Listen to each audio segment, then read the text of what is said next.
नेपाल समेत तमाम देशों में सोशल मीडिया बैन ने नई बहस को जन्म दे दी है। क्या सरकारें इसे जनता की सुरक्षा के नाम पर रोक रही हैं या असहमति की आवाज दबाने के लिए कदम उठा रही हैं? नेपाल के साथ चाहे चीन हो, ब्राजील या फिर ऑस्ट्रेलिया, लगभग हर देश किसी न किसी वजह से सोशल मीडिया पर नकेल कस रहा है। नेपाल इस समय इस तरह के ही अपने हालिया इतिहास के सबसे बड़े राजनीतिक संकट से गुजर रहा है। नेपाल का ताजा संकट इसी सवाल का जवाब देता है। 8 सितंबर 2025 को प्रधानमंत्री केपी शर्मा ओली की सरकार ने फेसबुक, इंस्टाग्राम और एक्स, जिसे पहले ट्विटर कहा जाता था, 26 सोशल मीडिया प्लेटफॉर्म्स पर प्रतिबंध लगा दिया था।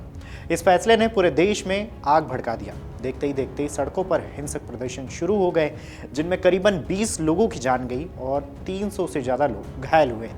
अब सवाल एक ही है, क्या नेपाल अकेला है या और भी देश? क्योंकि नेपाल की ये स्थिति सिर्फ एक देश का संकट नहीं है, बल्कि यह दिखाती है कि सोशल मीडिया बैन अब वैश्विक रणनीति का हिस्सा बनता जा रहा है। सरकार इसे सुरक्षा, फेक न्यूज़ और नियंत्रण के नाम पर सही ठहराती हैं, लेकिन असल सवाल यही है, क्या ये कदम लोकतंत्र को मजबूत कर रहे हैं या जनता की अभिव्यक्ति को कुचल रहे हैं?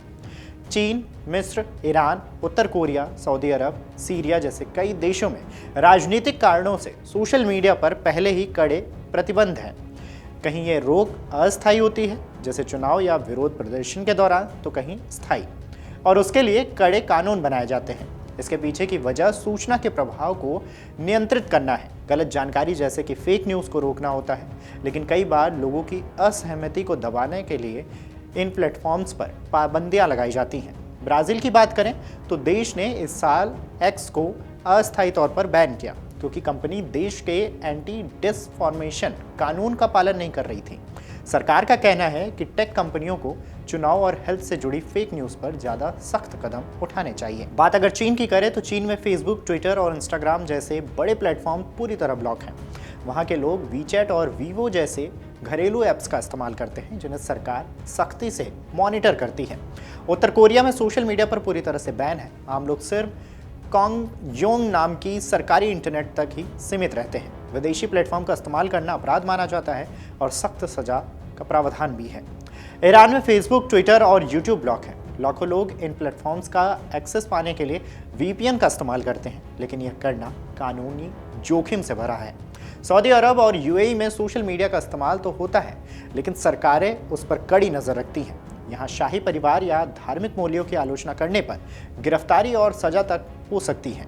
तुर्की कई बार ट्विटर, फेसबुक और यूट्यूब की स्पीड धीमी कर देता है या उन्हें ब्लॉक कर देता है। वहीं रूस ने सावरेन इंटरनेट कानून बनाया है, जिससे जरूरत पड़ने पर देश को पूरी तरह से इंटरनेट से काटा जा सकता है। सरकारों की दलील हमेशा एक जैसी होती है। वे कहती हैं कि social media ban fake news रोकने, राष्ट्रीय सुरक्षा बनाए रखने और सामाजिक तनाव को नियंत्रित करने के लिए जरूरी होता है। सूचना के फ्लो पर सरकार का नियंत्रण रखने को भी इसका एक कारण बताया जाता है, लेकिन असली सवाल यही है कि कई बार ये कदम जनता की असहमति दबाने का जरिया क्यों बन जाते हैं। अब नेपाल की मौजूदा स्थिति इस बहस को और गहरा कर देती है। क्या सरकारें सोशल मीडिया पर बैन लगाकर देश को सुरक्षित बना रही है या फिर सिर्फ जनता की आवाज़ दबाने की कोशिश है? नेपाल में हिंसक प्रदर्शन ये साबित करते हैं कि डिजिटल कंट्रोल हमेशा स्थिरता नहीं लाता, बल्कि कई बार यह और बड़ा संकट पैदा कर देता है। सोशल मीडिया सिर्फ मनोरंजन का मंच नहीं है, बल्कि लोकतंत्र का नया स्तंभ बन चुका है। जब इसे अचानक बंद कर दिया जाता है तो लोग इसे सीधे अपने अधिकारों पर हमला मानते हैं।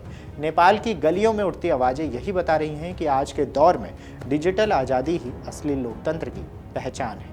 अगर आप ये वीडियो YouTube पर देख रहे हैं तो हमारे चैनल को सब्सक्राइब कर बेल आइकन दबाएं, और Facebook पर देख रहे हैं तो हमारे पेज को लाइक करें।